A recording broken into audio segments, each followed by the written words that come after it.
What's up YouTube? Steve here over at the Geek Crib. Today we're going to be adding a new CPU into my Dell T630. Right now I'm only running one CPU and I'm just overwhelming it. So I need another CPU in there to handle all the stuff that I do. So I'll bring you over here to show you what we're going to be installing. Not sure if the camera's going to focus on that. Too much light. Come on, focus.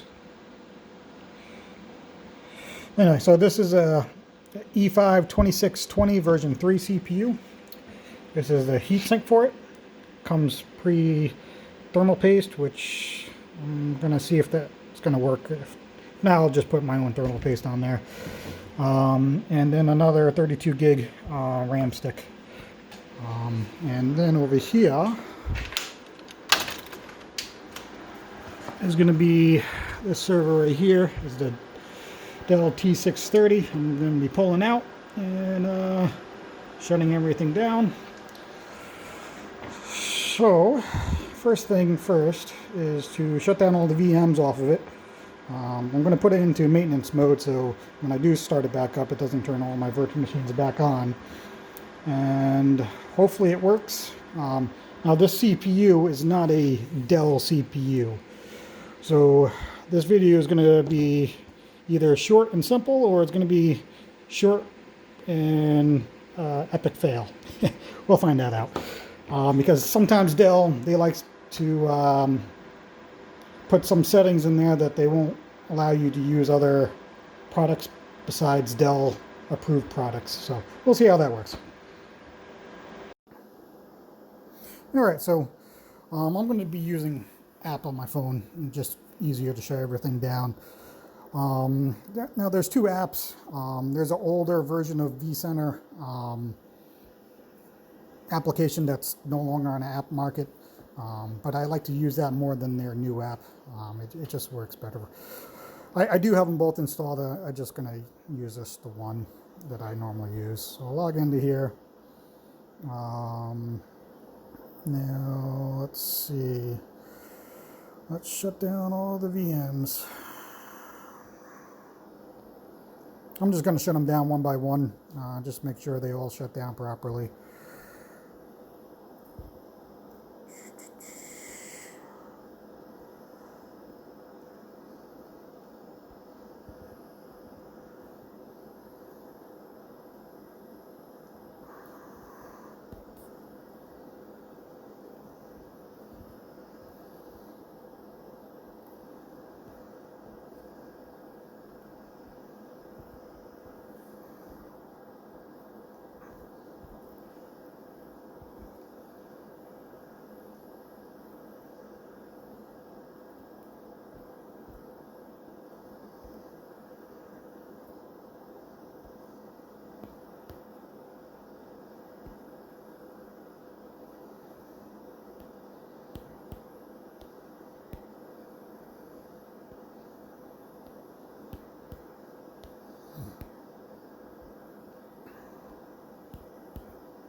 Alright, so once they're all shut down, I'm going to put it in maintenance mode. Now I could have just put it in maintenance mode and it would shut down all my VMs by itself. Actually, I've got one more server to shut down.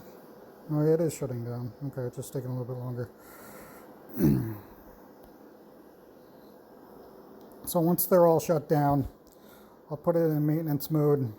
Like I said, it would automatically shut down all the servers if I put it in maintenance mode by itself, but I just like to shut them down by themselves. So enter maintenance mode. Entering. Let's see if it's success.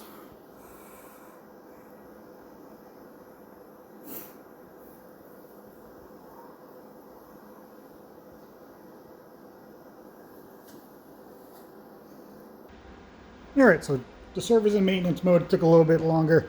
One of the VM servers, of course, had Windows updates, so it took a little bit longer to go in maintenance mode. But So now I'm going to shut down the server. I'm going to do it from the console here, just to give you guys another view of the server. Let's see. There we go. I'm going to hit F12. I'm going to log in.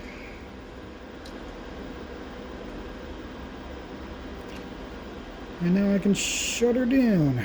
F2 to shut down. I'm not sure if you guys can see that too well.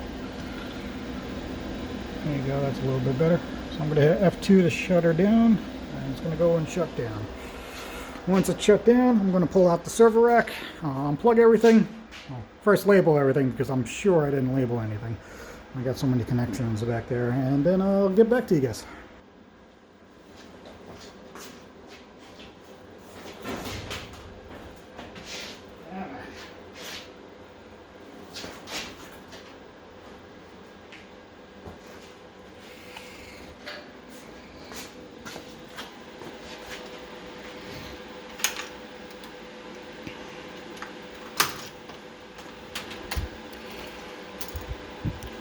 And look at that rat's nest there.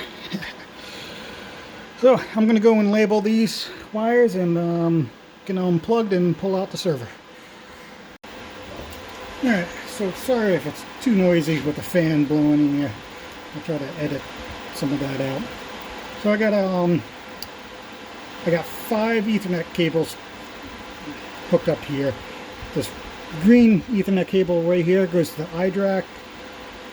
This orange cable is ETH2, this yellow cable is ETH1, and then over here to the right, let's see if I can get that, I have another Ethernet card that has 2 more Ethernet cables.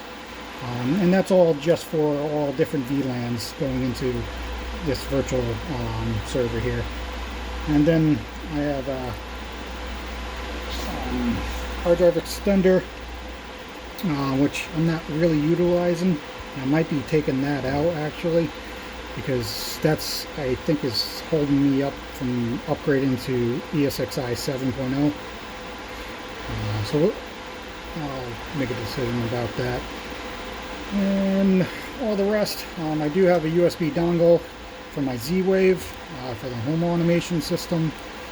I have a couple USBs hooked up to it for miscellaneous stuff. So let's go ahead and unplug all this and well, make sure it fully shuts down, and then unplug it and go from there. Alright, well, I did a rookie mistake. So apparently when I was labeling everything back there, I was like, why isn't the server shut down? You know, the fans are still running. I'm like, that's weird. But then I thought, I was like, wait, did I shut down the right server? So apparently I didn't shut down the right server. So I shut down this guy right here, the one right above it by mistake. I can't believe I did that. Anyway, so back to this. I'm going to switch this KVM over to the right server this time and shut this thing down. So let's go ahead and do that. Yeah. So verifying it's the right server. You probably can't see that. There we go. I focused. All right. So now this server, F12. Let's log in.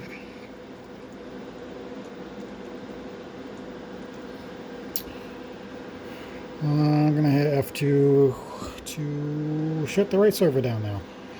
All right. Let's try that again. All right. So I don't have the server on rails. So it's just laying in there because it's a tower server. Not really meant. I mean, you can make it into a rack mounted, but I don't have the gear to do that. So,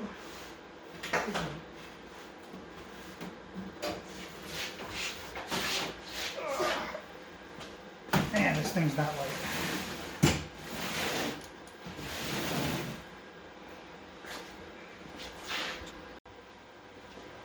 Yeah, let's take this cover off.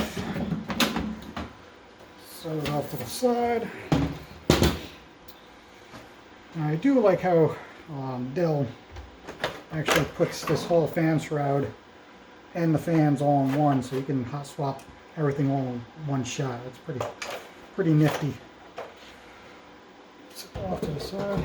I'm gonna have to clean this out. It's a little dusty. So let me, I'm going to pause the video, clean this out, spray it down a little bit, and go from there. Yeah, she's all clean. Next time remind me to open the garage door or window or something like that. Next time I blow things out like that. Anyways, alright, so she's cleaned up. Good enough for now. So I guess let's put the RAM in first.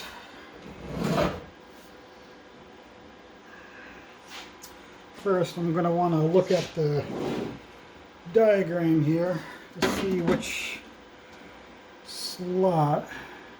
I can tell you. Yes, it is over here. Alright, so 2 CPUs. So I might have to rearrange this based on a CPU, 2 CPU configuration. So let me turn the camera around here so you can see what I'm looking at.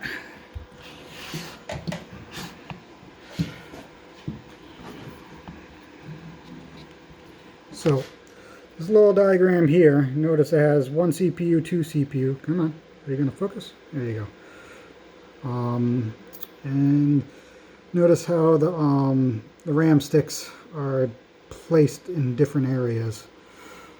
So let me look over that and I'll get back to you. Alright, I changed the camera view around for you guys so you can see a little bit better. So this is my current CPU, CPU 1.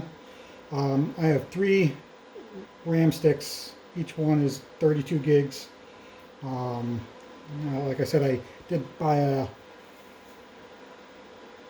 4th one, so I'm going to put 2 RAM sticks per CPU. So according to the diagram, this is RAM stick A1 and A2 over on this side, and RAM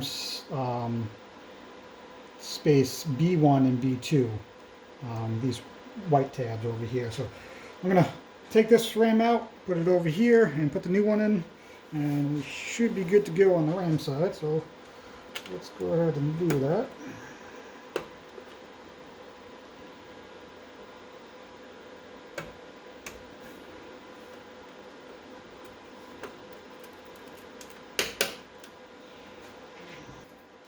Alright, so now let's put the CPU in. We got 2 locking bars on the socket. So push them to the side and pull up. This one fully retracts. This one, I thought this one was supposed to go all the way back that way, but it doesn't look like it. So I'll pull back that and take the CPU. Now on a CPU, you have like a little triangle on one end, and that should identify where it goes in the socket. But of course, it doesn't look like Dell shows you where that is. So I'm just going to look at the pin layout and look at the little notches on here and hope and pray. Let's see. Jeez. Seems pretty solid in there. So let's go ahead and close that back up. Yeah, I know there is a plastic thing on here. I just like to keep it on there. It should pop it off by itself. Close that up.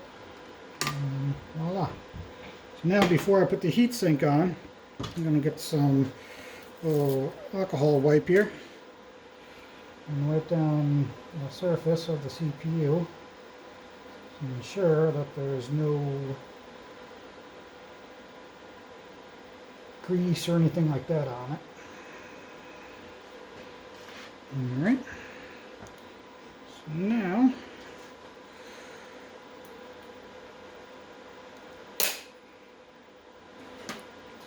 CPU block.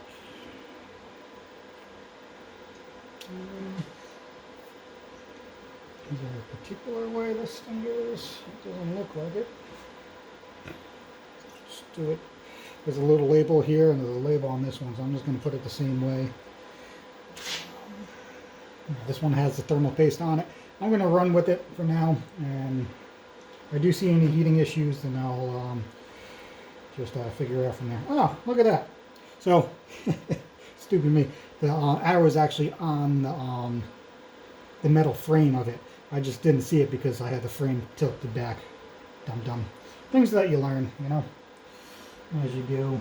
I'm not an expert by any means.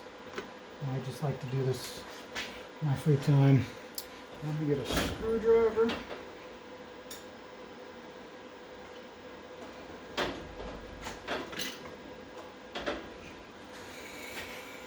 And I'm going to do a star configuration of screwing this down.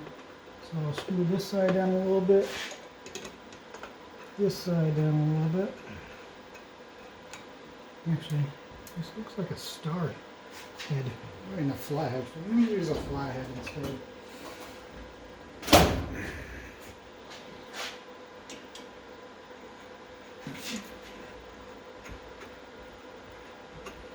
Screws in.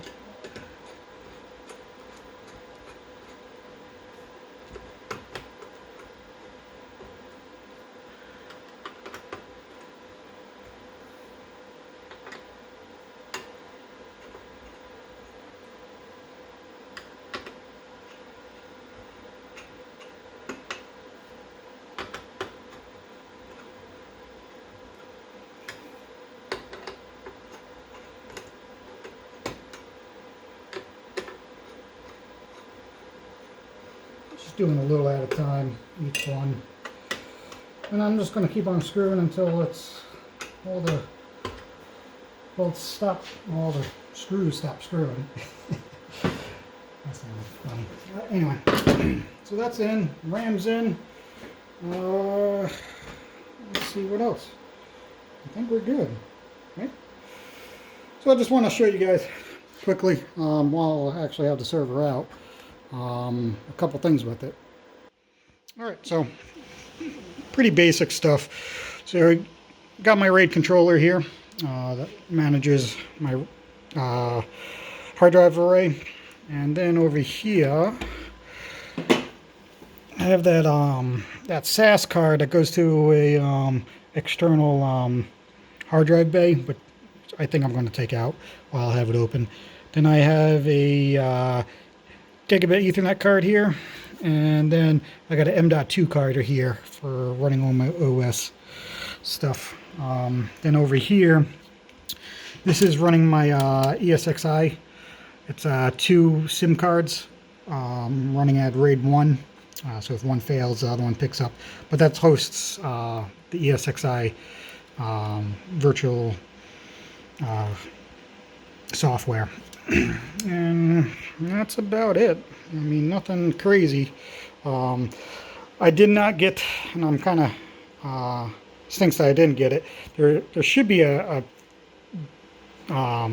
nice bar of fans, like 4 fans right here, but I didn't opt for that. I think it was extra, like $400 at the time, which that's crazy for 4 fans. So I opted out not getting that. But this does have 2 fans for the CPUs, and it does pull plenty of air for the hard drives as well.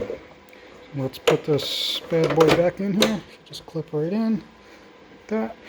Let's put it together and hope and pray. See if this thing starts up.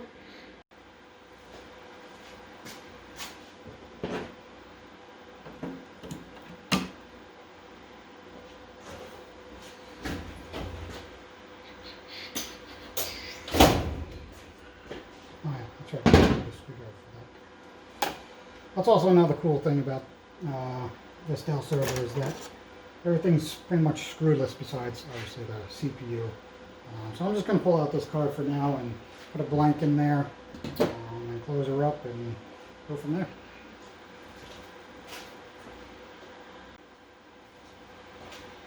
Alright, so I found a little blank.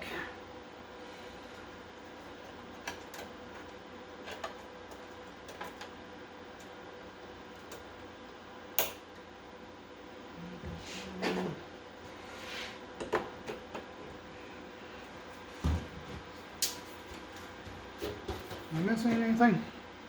Probably, but we'll find out.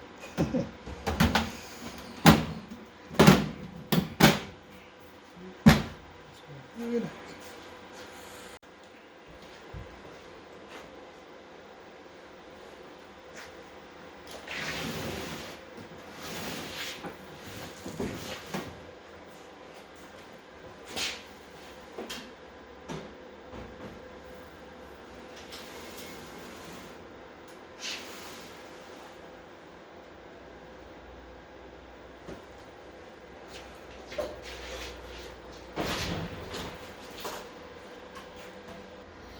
Yeah, let's see if she powers up.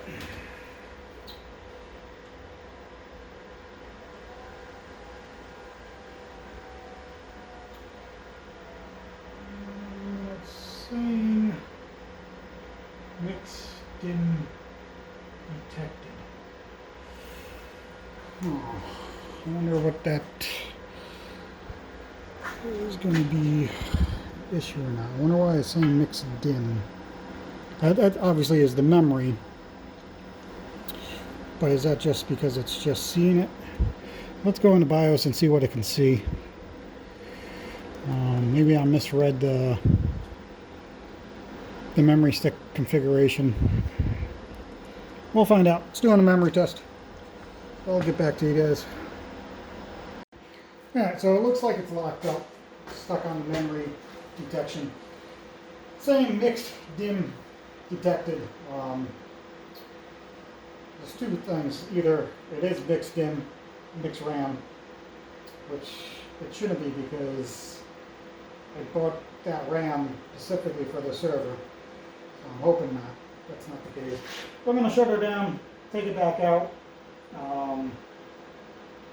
and just try putting 2 memory sticks in there instead of 4, and trying to narrow it down. So we'll see how that goes. Alright guys, so we up and running. The issue was the memory, the new memory stick I got. It was wasn't compatible with the memory I had in there, so they sent me the wrong memory. So we're up and running. The biggest thing I wanted to get done today was getting the new CPU in there, which is awesome. It's working, no compatibility issues with that, so that's good. I bought that CPU on eBay for 20 bucks, so can't beat that. The temperatures look pretty good, same temperature as the other CPU. I put it under a little bit of a load. That thermal paste is fine. I'll check it maybe about a year later or so, make sure it's still good. But yet again, I got warnings. It sends me text messages if it's too hot, you know. Anywho's, we're up and running. So if you like this type of video, hit the thumbs up. If you like what I do here, subscribe, and have a good day. See ya.